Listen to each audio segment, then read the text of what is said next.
Again here in Steelerville,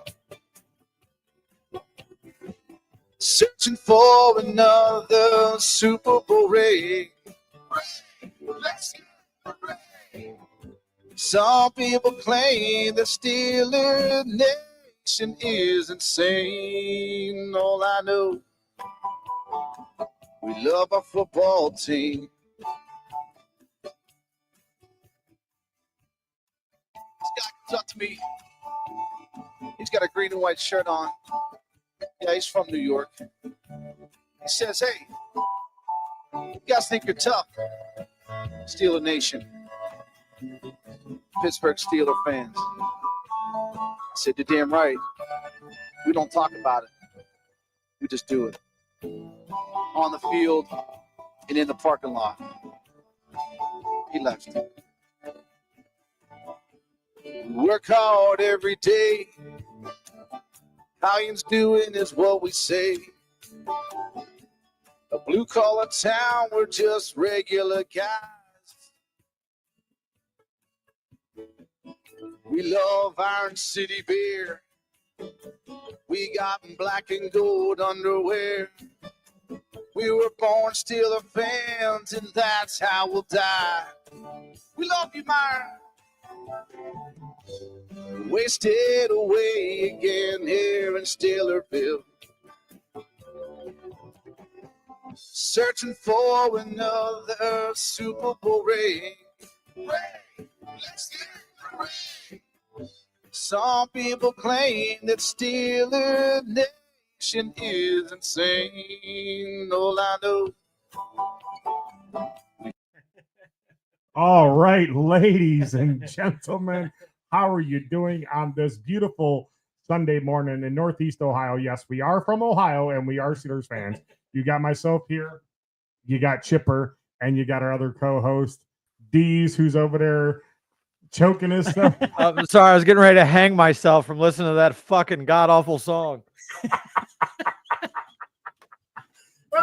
I just figured you guys get a laugh out of it, man. So how you guys doing today? Not a Jimmy Buffett fan? No. No. Neither am I, but that was still a pretty funny song. I'm sure I would have appreciated a little more if I ever went to a show because it was just a big party, but like musically, and I'm sure this may not be a popular opinion among some people. No, just fucking horrible. Right. Totally agree. I wanted to get a laugh out of you guys this morning since there's really nothing to talk about because OTAs are over. But guys, what do you guys think about OTAs that they've been keeping stats on for the Steelers and for the quarterbacks? And they've been talking highly of Aaron Rodgers. They've been talking highly of Will Howard. There's some rumors out there that the Steelers are looking to add another wide receiver. Let's get into that real quick here.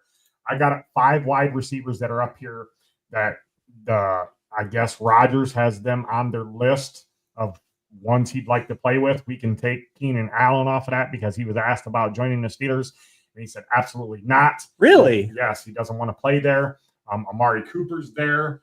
Then we got Trey Palmer, Romeo Dobbs, and we have Wicks, Dontavius Wicks from Green Bay. Deez, your thoughts on these wide receivers? Cooper and Dobbs. The rest I'd pass on. You wouldn't take a flyer on Trey Palmer? I mean, he'd have to come real cheap, and I'm sure that he would. Yeah. But like if what they're saying is they want a playmaker. Well, those other 2 guys don't really qualify to me as that. A guy that should DK go down, that they've got a 1B, or a very high 2A, and Dobbs and Amari Cooper could maybe kind of slide into that role, but the other 2 guys, I don't see it. Yeah, I agree with you on that. They'd have to come cheap, but it's going to be, I think they're going to try and get a little more splash out of whatever move they make, but we'll see.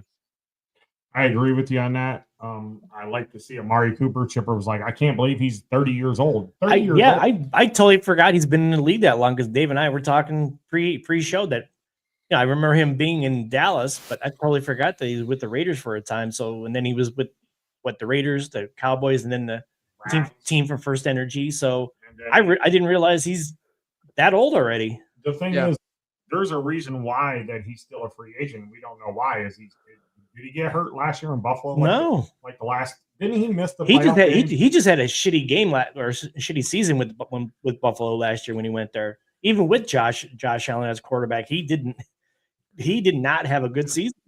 Yeah, he just didn't seem to develop any kind of chemistry within that offense or with Josh, and that probably hurt his status going into this offseason.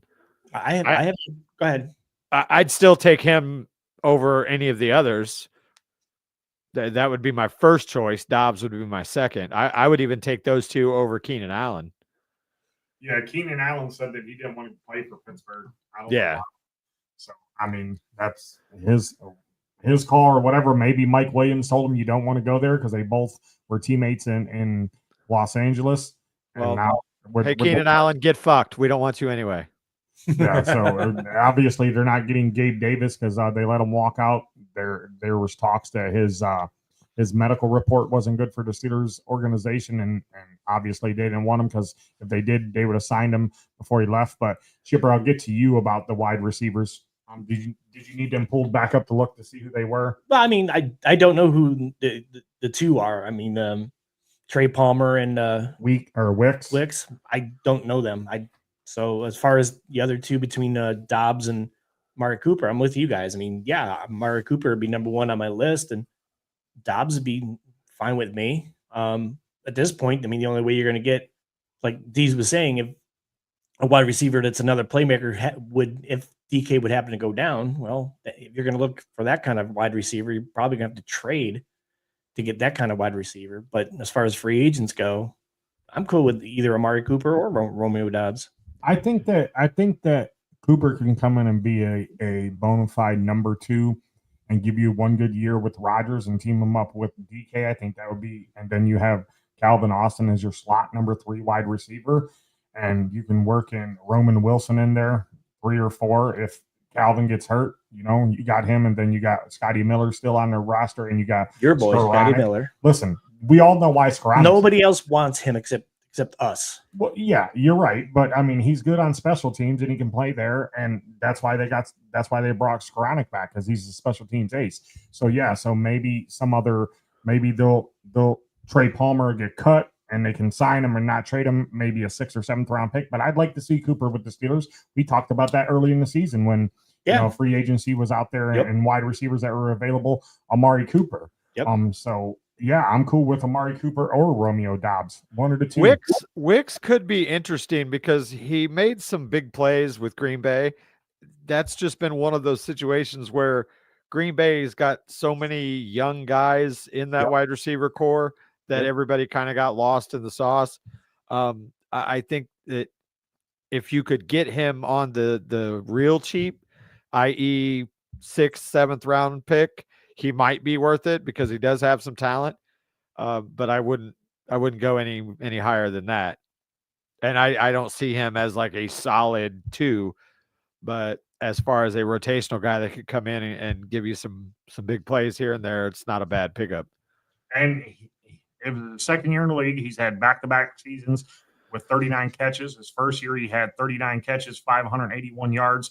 His second year, he had 39 catches, or 415 yards. Last season, he had 5 touchdowns, and a year before he had 4 touchdowns. So that's pretty good for a decent wide receiver that you want to. Well, especially in a loaded wide receiver room that the Green Bay has. Not bad at all. No. Yeah, not bad at all. I mean, you could probably go that, maybe get a 60, 70 catch season out of him and maybe 700-800 yards out of him with Rodgers, I'm assuming, if they can get him the ball. But, I mean, we'll see. We'll see. I mean, when does training camp start? July, what, 19th, right? Something like that. Yeah, it's like the 3rd week of July. Yeah, I think it's like July 19th it starts. Yeah. So they said there'll be Steelers. They also said, too, the Steelers will be inviting some other players into camp to see how that works out. And Jair Alexander is one of them, I heard. So what do you guys think about that? But I said it last week when they released him. I would love it, but like Dee's pointed out and everybody else has pointed out, we already have Darius Slay, but so you're saying you're going to bring in Jair Alexander. Probably won't want to come in to be the number 3 or 4 cornerback. He'd be the 3. Yeah.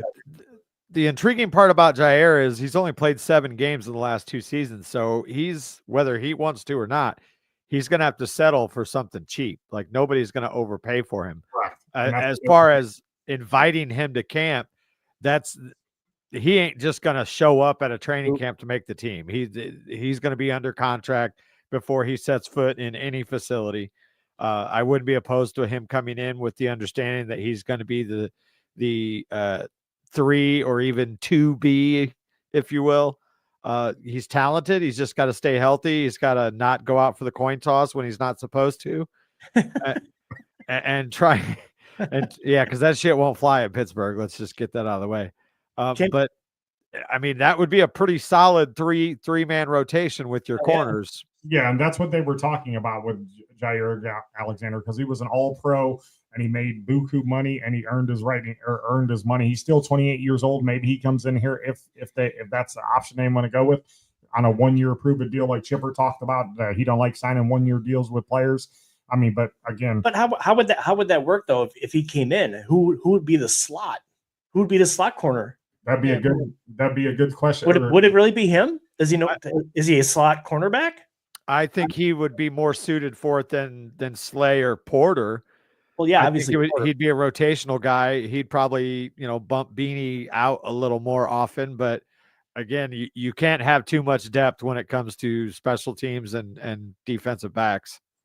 Yeah, Beanie played pretty good last year in situations.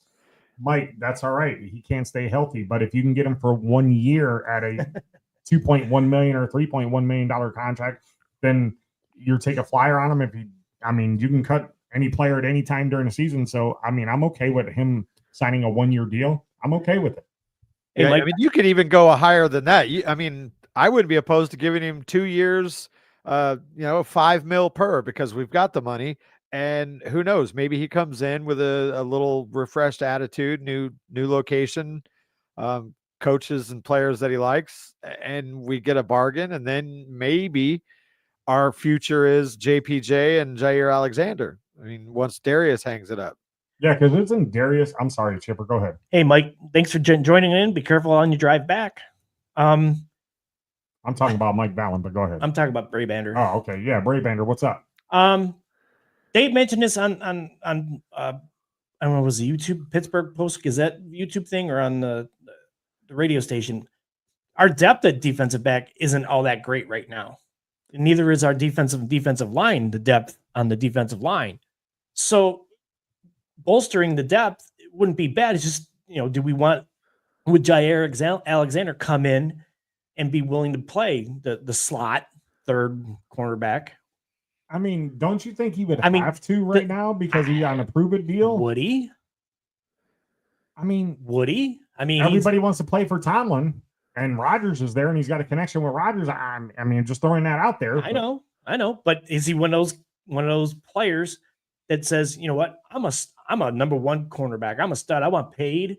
However, like you guys have said, he can't stay healthy. But he ain't gonna do it here. I mean, they're going to bring him in without the understanding that you're walking in the door 3-4 at best. Right. Like we've got our 2 top guys. Right. And it's a good insurance policy to have if they bring him in, because if one of them guys go down, you can fit them right in there. For the Steelers to make the move or try to make the move, fine, great. The question is, will he want to do it? Well, that's a question he'd have to answer himself. I'm sure there are plenty of other teams out there that are looking for like a number 2 cornerback. So would he want to do it? Mike, you don't know that. We don't know that neither. He's he was released for a reason because he was injured. They didn't want to pay him all that money. He was released. He's got a point to prove not only to himself but to other teams, and sometimes them 1-year deals work out. Look at Justin Simmons with the Falcons. He's still a free agent out there. He signed a 1-year deal, and he was a top name free safety last year. Asante Samuel, who's still out there. Asante Samuel, though, has had injury issues too.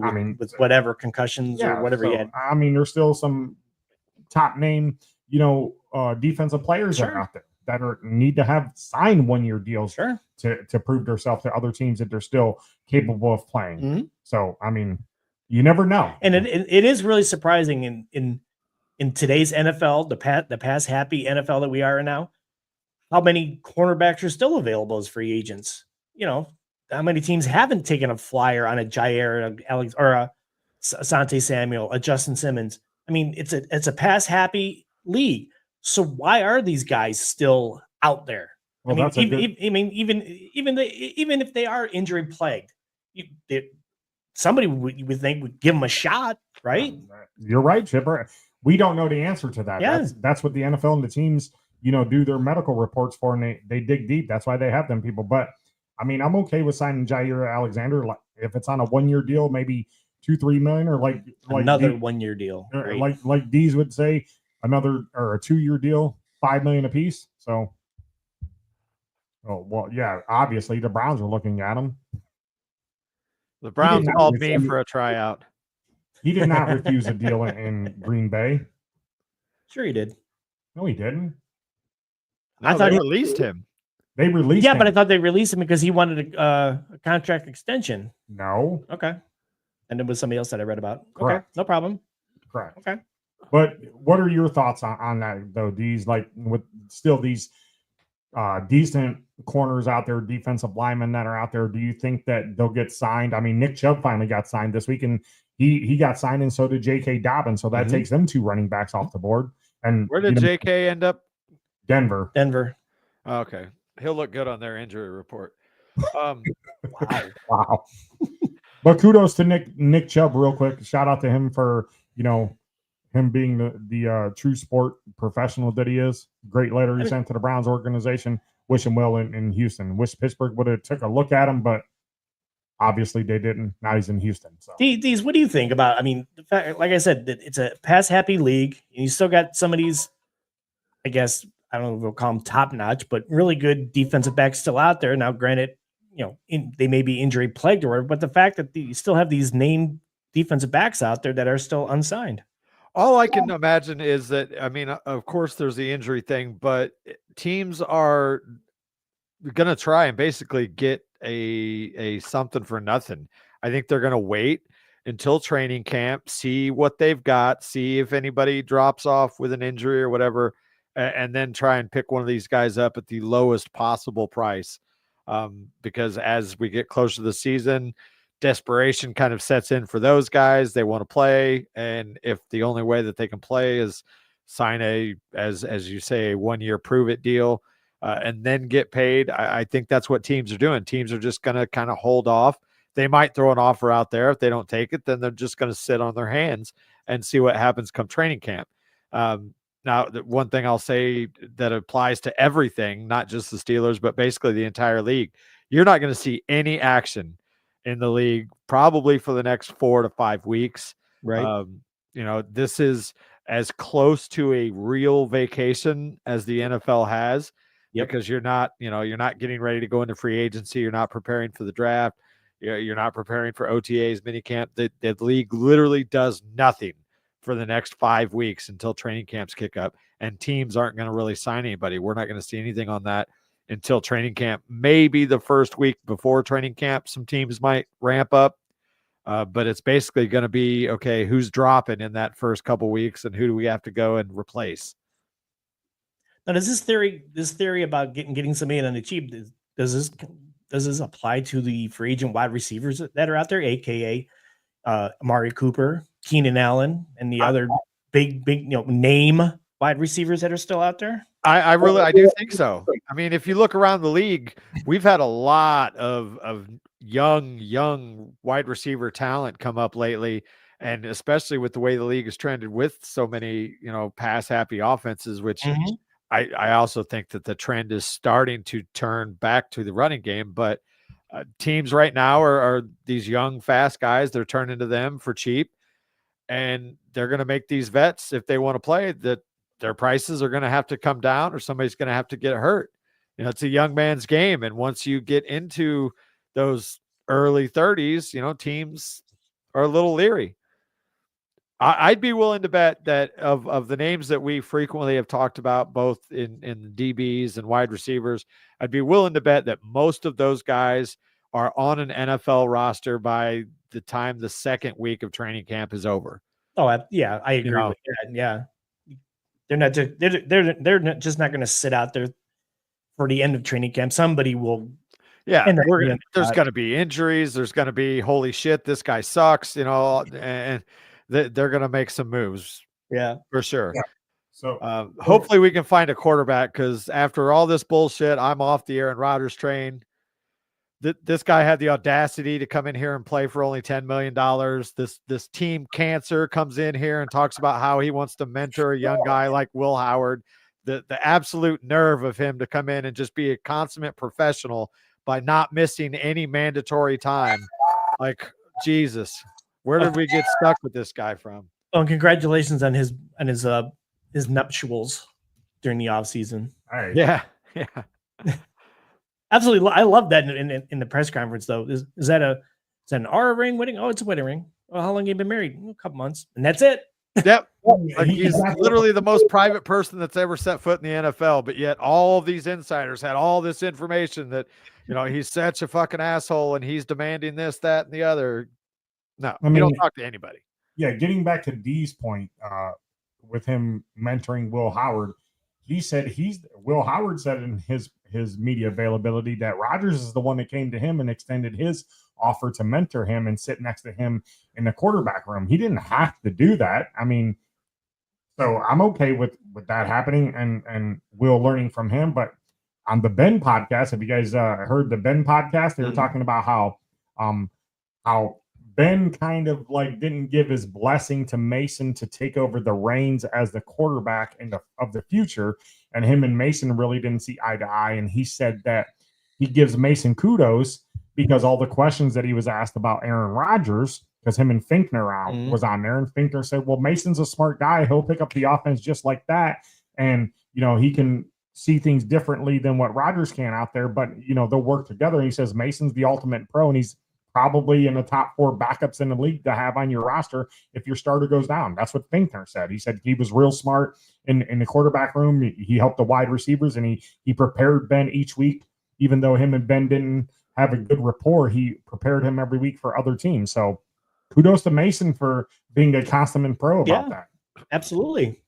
Yeah. So, I don't have any ill will towards Mason, and I kind of get it with Ben.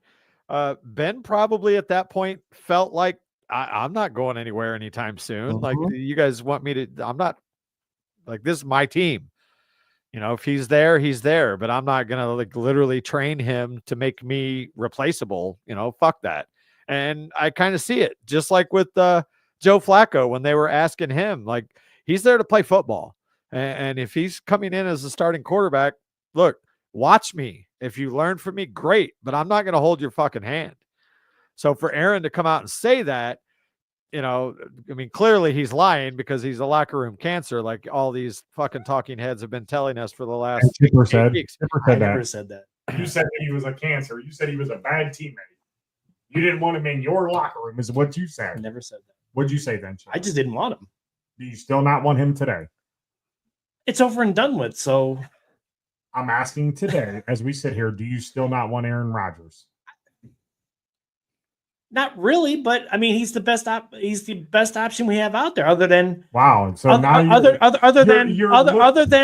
than the fact of why not, other than the fact of not signing him, let Mason or whoever start and sucking for a year. What other option that we have? Well, I mean, so seriously, so now you're a little bit on the I have no choice. You're a little bit on the Rodgers train. You're not trying to throw him off anymore. No. Well, he's an actual Steelers fan, as opposed to a lot of these people that we've been seeing on some of these Facebook pages and Twitter and everything. I'm not watching. Whatever. Get fucked. Fine. Don't watch. Go watch the Rod Woodson said the same exact thing you said there, Deez. Rod Woodson said those people. What? Get fucked or don't. Rod Woodson on whose ever podcast. I think it was on maybe the Chris Sims podcast or Channing Tatum or whatever his name is, or Channing Crowder's podcast. He said Steelers fans need to get fucked and just bear with it because Rogers is their choice. Yeah, I mean, what That's other option? exactly what he said. What other option did we have? Again, he was their third option. Okay, so you couldn't get a deal done for Stafford. They talked about it. You couldn't get that deal done. Yep. They didn't know if he'd sign an extension, and they screwed over Justin Fields. They didn't screw over Fields. Oh, they didn't. Okay, they didn't guarantee him that he'd be the starter. Okay, yeah. So if you can look at it, but if you're Justin Fields, you don't think if you're Justin Fields, you're saying you're not guaranteeing me the starting job over Mason Rudolph, Skylar Thompson. Really? Well, Mason wasn't signed before that. Mason wasn't. He would have been. Okay, maybe he would have been, but I mean, we don't know that. I mean, did if Fields would have played the whole season, do you think the Steelers would have won a playoff game? I think they would have had a better shot than fucking Russell Wilson. I really do. I think they do. But I think we would have beaten the Bengals on the last game of the season. Okay, so he was their second option. Obviously, they didn't want him, so then they wanted Rodgers. So now he's there. They got him for $10 million, and if you would have brought Fields back, you'd have probably had to sign him for 3 years, maybe $60 million. Because what did he get for the Jets? Do you know what he got? Didn't he get like money wise? Yeah. Yes. It wasn't a whole lot. Like he didn't. It was he literally took a pretty massive pay cut from what he was making in Green Bay. I don't remember what the numbers were, but it was not like astronomical. No, we're talking about Justin Fields. 40 million. He signed a 3-year $40 million, or was it 2-year $40 million? 3-year $40 million. So okay, so you're about $18-19 million a year. Were you okay with paying? No, it's like $13 million a year. If it's $40 million, 13, 26. Or wait a minute. Now hold. I'm gonna look it up because now I thought he was getting like $30 million. 30 million for 3 years. That's only 10 million. No, a year. 30 million a year. That's a lot for Justin. I'm just saying. No, it's definitely not that. I think he got $40 million contract with maybe 20 or 30 of it guaranteed. Okay, that's where I'm thinking the 30 million is guaranteed. Okay, but anyway, so he was their third option. So, I mean, do we know if we're going to get the MVP Aaron Rodgers? We don't know that. We're not. We don't know that. We're not. We don't know that. Do we know if we're going to get the Aaron Rodgers that played the way he did in New York last year, which I'm okay with, which is better stats than what we had with either Russell Wilson or Justin Fields. I don't think Russell Wilson's going to be a good quarterback in New York. I think he's going to get benched probably about 5. He's going to get killed in New York. Game 5 or 6, or he'll probably released or traded somewhere because you got Jameis Winston. They're going to want, if they're out of it by trade deadline, Jackson Dart will be the starter. Guarantee that.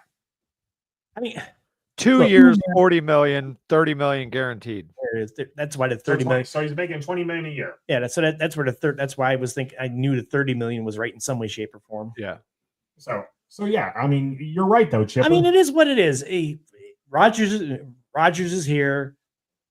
We just got to deal with it. Yep, we're riding his train on yet another 1-year deal. So Can I ask you a serious question though, Chipper? What would make you? We're not serious on this show.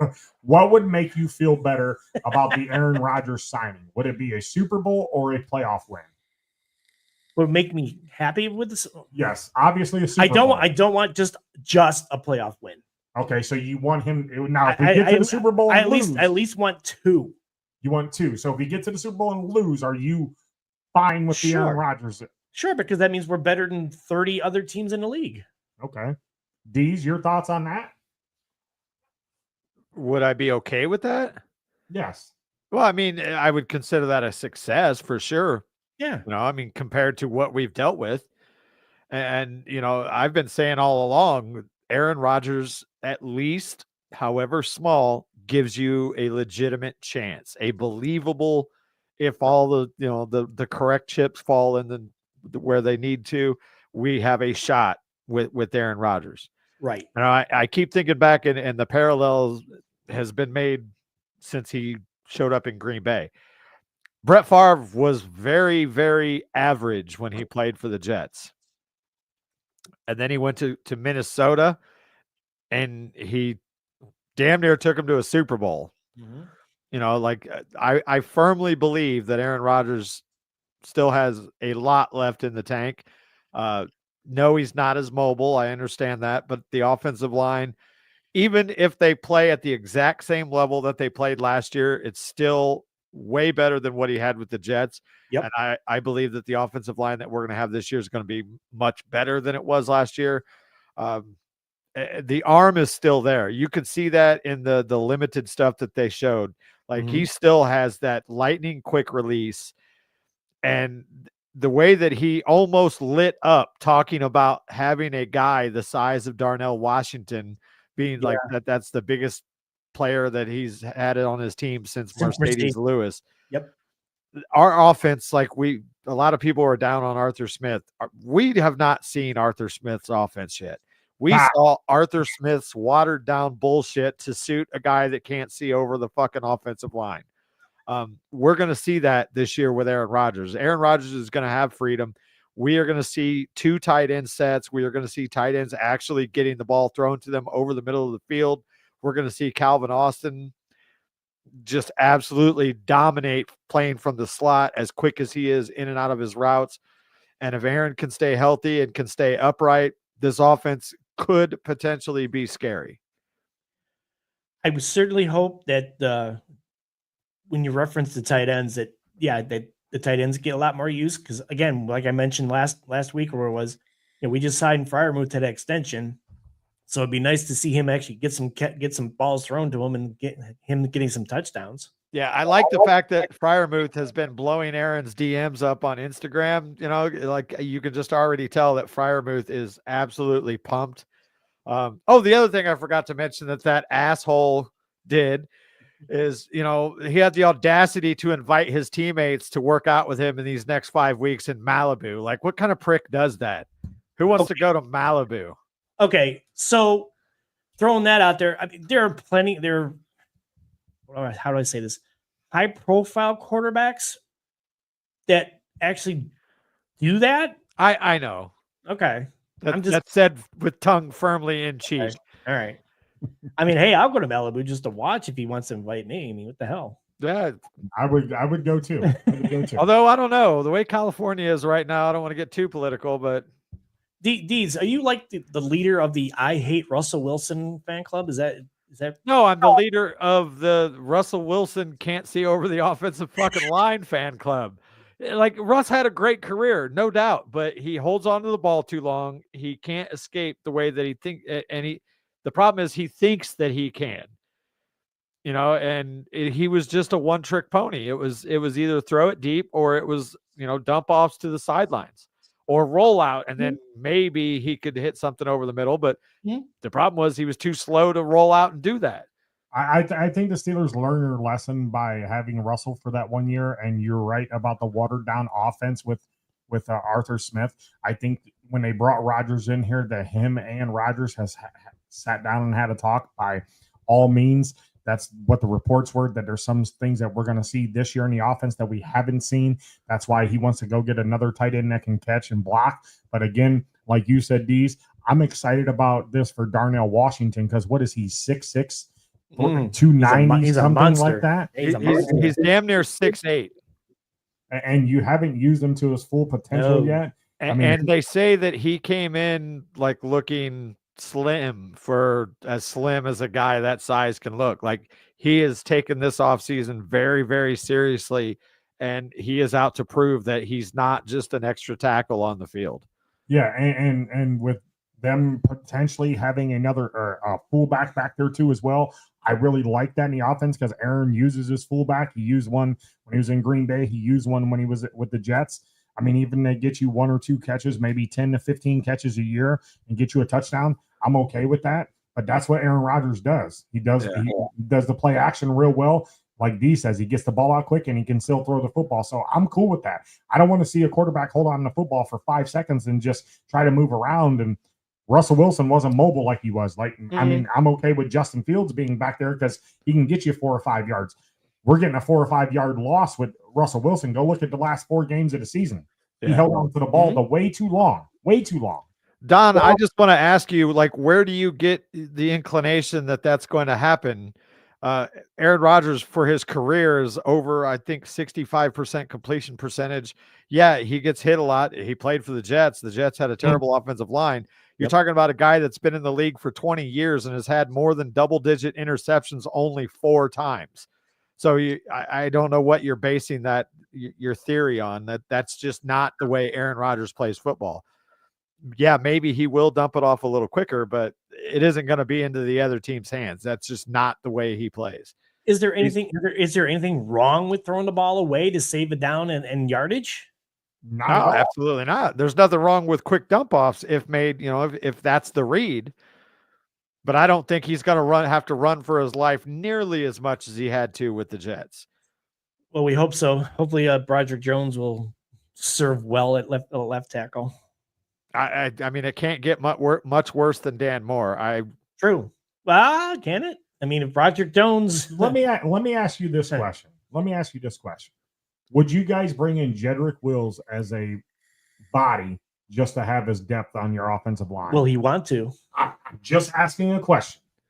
Would you bring in Jedrick Wills, who was a first-round draft pick? I think he was a top 10 pick. Sure. He's still a free agent. He's still out there. He's got plenty of experience at left tackle, so sure. What about you, Dees? I mean, if he comes cheap enough, but again, everybody's writing off Broderick Jones. I'm not writing him off. I'm just asking. No, not you, but a lot of people are.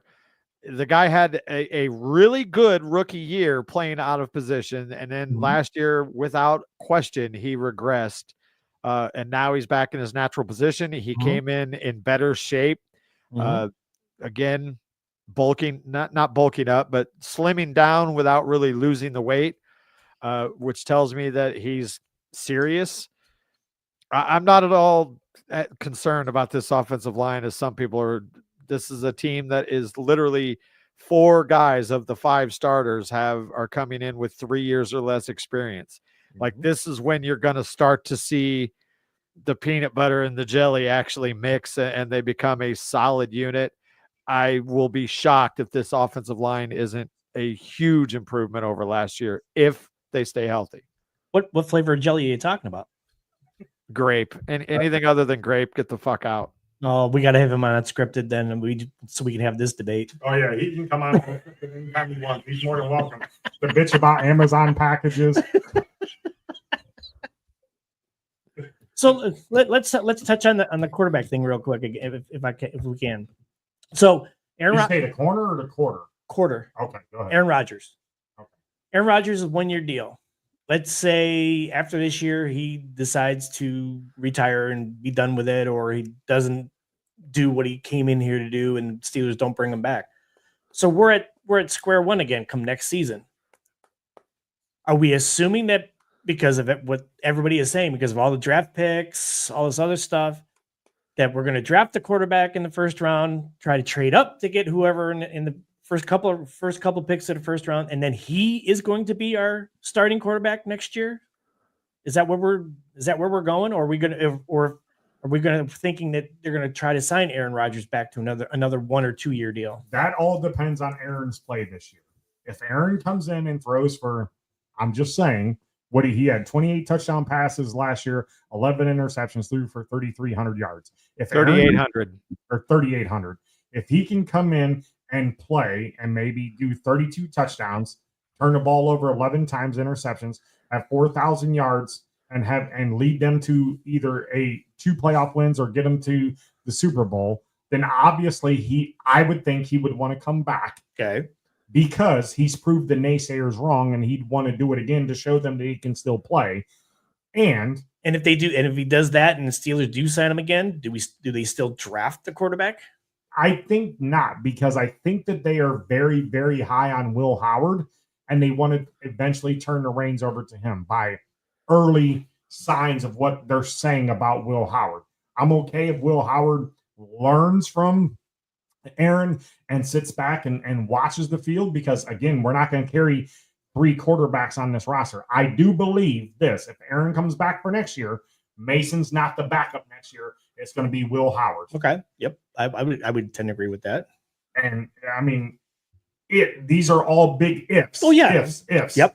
But Rodgers has to stay healthy, and he has to perform, because again, Aaron plays the best when he has a chip on his shoulder. And he's got a chip on his shoulder for the Jets for what they did to him.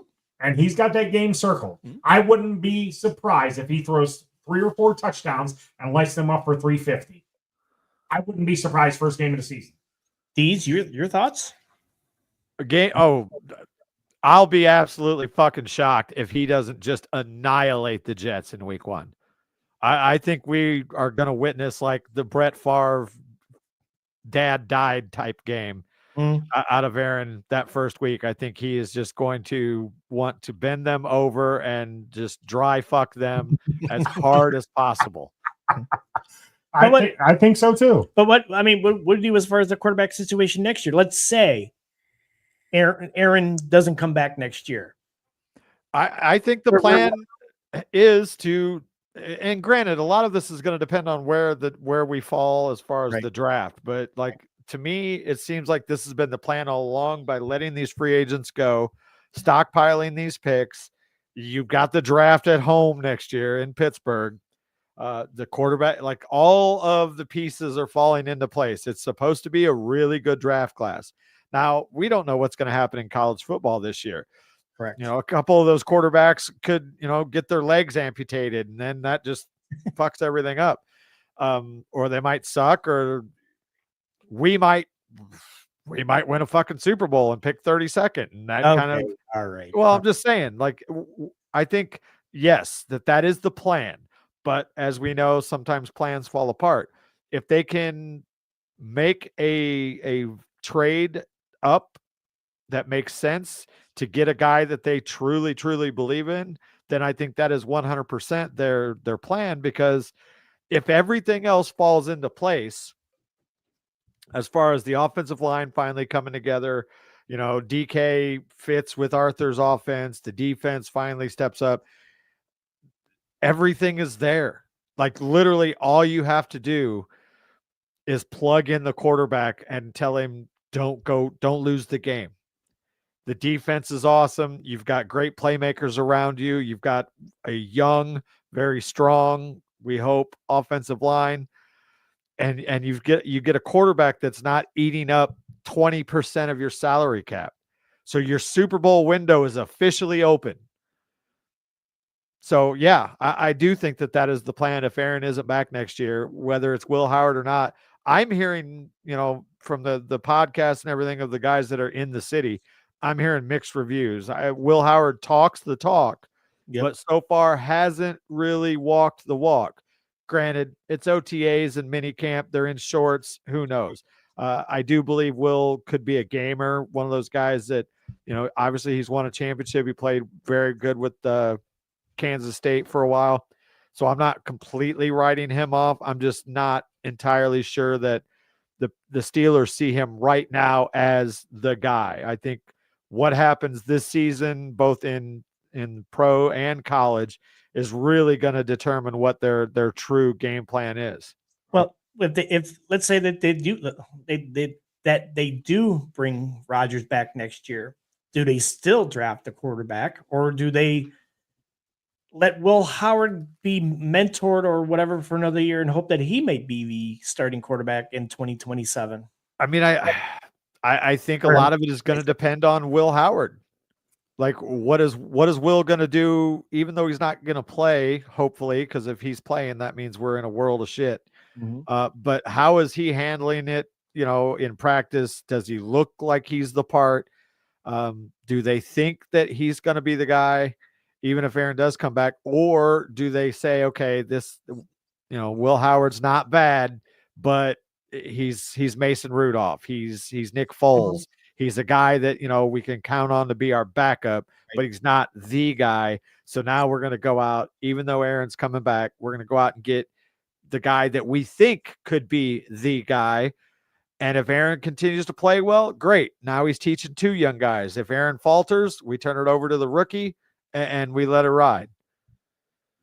But they are setting themselves up for that traditional, not really traditional, but it seems like it's the way that things have gone over the last, I'd say 5 to 7 years, is that the Super Bowl window is about to truly be open. You've got a young offense. You've got mostly young defense with the exception of a few older guys. and you're going to have plenty of salary cap space to spend on playmakers while your quarterback is earning a rookie deal. Yeah, I mean, it's a good point. I mean, I just, what do we do next year is I guess is what we're looking at. Is it Aaron Rodgers? Will it be the first round pick that everybody's saying that we're going to get it as far as drafting the quarterback, or what? I mean, again, the big question mark come next year will probably be the quarterback position. I mean, it will, without a doubt. Whether it's are we deciding to bring Aaron back, or are we going all in on Will, or are we, just going to roll the dice on a rookie? I mean, they've got, I would say they have plans for every scenario. It all just going to kind of depend on how shit goes down this season. Let me ask you this question. With that being said, with what Chipper said is, we know that there's a quarterback that may not fit the system out there that Harbaugh's running. Would you guys trade a first round pick to Justin Herbert? Yes. If that was a possibility or even an option, if they want to get rid of him for your 2026 starting quarterback, would you do that? Would I? Yes, but Okay. I don't think that's going to happen in any way, shape, or form. If you've ever paid attention when Jim Harbaugh is talking about Justin Herbert, I think Jim Harbaugh would do unspeakable acts to Justin Herbert. He likes him that much. So I just don't see it happening. Unless he catches Justin in bed with his wife, I think that they're not going to part ways in any way, shape, or form. I mean, just throwing that out there. What about a Trevor Lawrence? Would you guys take a first round pick for Trevor Lawrence? No. Hell no. Third round, maybe. Okay, now we're talking about contracts. The guy who was our key piece, TJ Watt, is out there, did not show up the OTAs, which he didn't have to. Well, he did, but he didn't. Well, I mean, there was mandatory OTAs. Minicamp that was mandatory. OTAs is completely voluntary, but anyway. Okay, so this past weekend was mandatory, but yes. Anyways. Yeah, so do you guys think that there's any hiccup, and what do you think Watt is worth if you were signing him, and what do you think he's asking for contract wise? Well, here's my thing with that whole thing. I've been reading and listening to various points of views as far as that goes. And the thing that ticks me off is the fact that everybody brings up, when we've gone to the playoffs, he's only had one sack in however many playoff games. So he doesn't show up in these games and so on and so forth. It's like, guys, he's only one guy. I mean, yeah, he's the best player on the team. He's the best defensive player on the team. But there are 11 other guys on the defensive side of the ball. And you would say he's a top 3 defensive player in the league, correct? Absolutely. Okay. So don't just because he only has one sack in X amount of playoff games, it's not his fault. It's not like he doesn't deserve the money. He's been a premier, like you said, top 3, whatever in the league, top 2 defensive ends or whatever in the league. He deserves the money. However, I just hate spending $40 million a year on one position. I mean, I realize that the salary cap or whatever is going to go up over the next couple of years, and we'll figure out a way to make it happen. But I don't know, man. $40 million for one player. So, okay, Deez, go ahead. Your thoughts on that? If I could quote the great John Malkovich from Rounders, pay that man his fucking money. I get it. I really do. I mean, he is top 3 players in the league. The only reason that they are in this position is because Art Rooney is a Rooney, and he's trying to do shit the way they've always done it, and they shouldn't. They could have had Justin. They could have had TJ locked up last year for probably $30 million a year. Myles Garrett contract be damned. Right. They could have had him locked up, but because Pittsburgh is still in the fucking 1990s, now we don't negotiate till the last year of your deal. Guess what? Now you're going to fucking pay $40 million for the best defensive lineman that you've had since fucking Mean Joe Green. And he deserves it. Let me And ask for everybody out there that wants to piss and moan and cry about TJ didn't do shit for 5 games, I've been saying it ad nauseum all year. If you give him a fucking offense that can stay on the field for more than 3 plays, maybe he's got a little bit of energy towards the end of the year. But even as shitty as he had of the last 5 games last year where he didn't record a stat, he's still ahead of Myles Garrett in sacks since whatever the date was. He's the best defensive lineman in football, bar fucking none. Pay him $1 more than Myles Garrett. Pittsburgh, you put your fucking self in this position. Exactly. You give that man his money, period. Let me ask you this question. Do you think that he gets fed up with this organization and demands a trade? No. No? They're going to pay him. They are going. This is what pisses me off is that Pittsburgh is playing this fucking game. But the bottom line is deep down in places that they won't talk about in public, they know damn well that they're going to pay him exactly what he wants. But because they're the Steelers and that this is the way that they've always done it, it's going to happen. They're not trading him. I think it has to do with the guaranteed money. I think he's gonna over the overall contract. He's gonna get more money than Myles Garrett. I think what it comes down to is the guaranteed money is what it comes down to. That's just my opinion.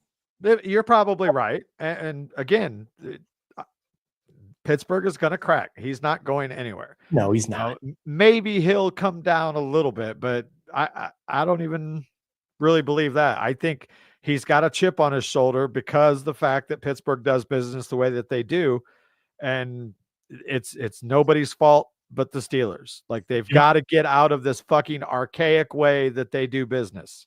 You know what's funny is we talk about that. I look at Steelers Depot, and Ian Rappaport believes that T.J. Watt won't be the highest paid edge rusher in his own division. Because that's what. Oh, you're talking about Trey Hendrickson? No, they got a picture of him and Myles Garrett up there on the report on Steelers Depot. You know, I'll be shocked if he settles for less than what Myles is making. Yeah, especially with the head games and the competition that he and Myles have between each other.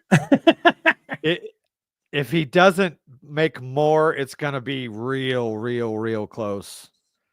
Like maybe they can convince him that the only reason Myles got that money is because the front office in Cleveland is just full of fucking idiots. But it's going to be very close. It says Rappaport spent most of the segment comparing Watt to the likes of Max Crosby, Cincinnati's defensive end Trey Hendrickson. Crosby was the first edge rusher to get paid on the offseason at $35 million. Hendrickson, like Watt, is waiting for a payday. And when it occurs, is almost certain it won't top Garrett's figure, is what Ian Rappaport saying. I find it hard to believe that it won't top Myles Garrett. Yeah, I mean, again, working off of the rule of Deshaun Watson, maybe that's it, is that, you know, Cleveland overstepped its bounds, and they did. Let's be honest. Yep. So maybe they're going to try and just kind of pull back on the market value, so to speak. But he's definitely going to get more than the guy you just mentioned from the Raiders. Yeah, he's going to get more than Crosby. I mean, I think best case scenario is they might get him for 38, 39, somewhere in that neighborhood. He's definitely going to make more than Crosby. So while he may not eclipse Myles Garrett, that will still surprise me because, again, I think TJ is out to prove a point that you guys should have and could have taken care of this last year, and they didn't. So all I'm saying, this is my thing. All I'm saying to Watt is if you get the money that you feel you deserve, and we know you deserve, you better play your fucking ass off, and you better get at least 20 to 22 sacks or somewhere close to that, so you can earn that money. And this is a big prove it year for Minkah Fitzpatrick too as well. He better play his all world this year because they probably are not going to give him another big contract if he doesn't play up to superstar status like he claims he is. But again, you have to remember other things are at play here. Tomlin has to let Minka play more than 40 yards off the fucking line of scrimmage in order for him to make those plays, for one. And two, TJ is going to need, to not have to be on the field for fucking 35, 40 minutes a game as well. Right.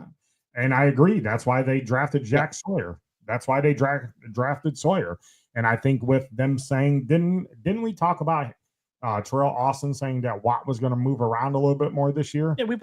Yeah, they talked about it. So that's going to be key in this too as well. If you can put him and Sawyer on the field at the same time, or him and Herbig on the field at the same time to move them around, maybe slide into different sides and get a different look, because he is going up against their best player, either what side of the line he's playing on. I think you're going to see a lot of 3-man combinations like we got just a little taste of last year when we had Smith from Green Bay. I think you're going to see 3 out of those 4 backers with Herbig, Highsmith, and Watt, and then obviously you're going to throw in Sawyer every now and then, get him some reps as well. I think you're going to see a lot of that this year. Hey, real quick, since we got a couple minutes left in the show, touch on what idiots the Bengals are as far as the Trey Hendrickson and Shamar Stewart situation goes.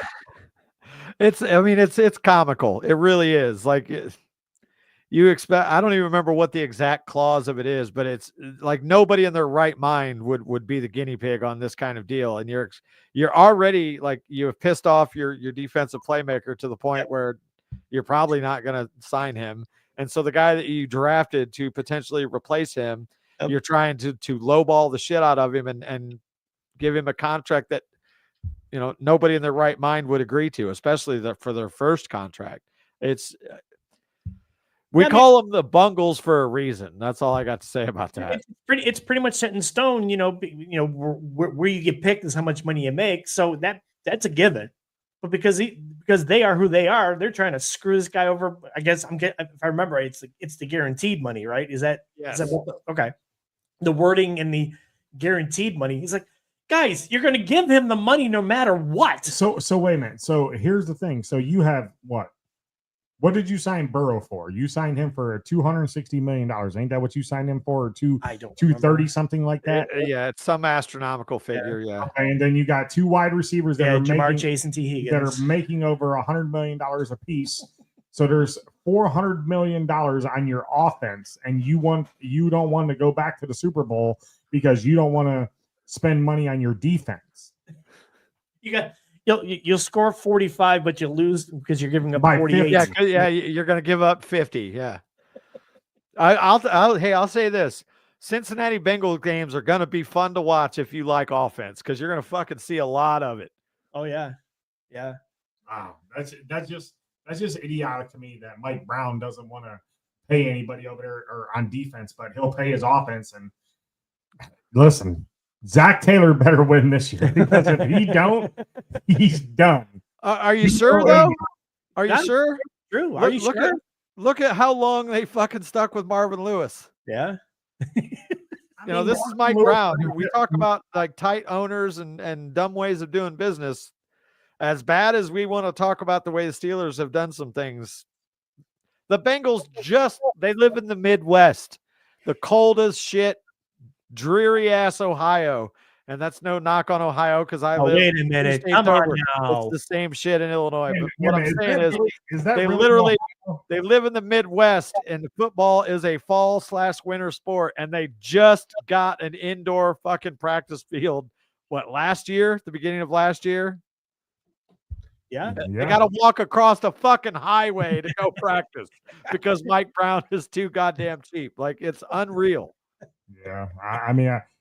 I honestly don't know what's going on with that. That whole situation, I'm like, it's unbelievable. Not only are you screwing over your best defensive player, but the guy, the heir apparent, you're trying to screw him over, even though you're going to give him the money because of how the salary thing is set as far as draft pick goes. You're going to give him the money. Yeah. Because you don't want to guarantee the money for some reason.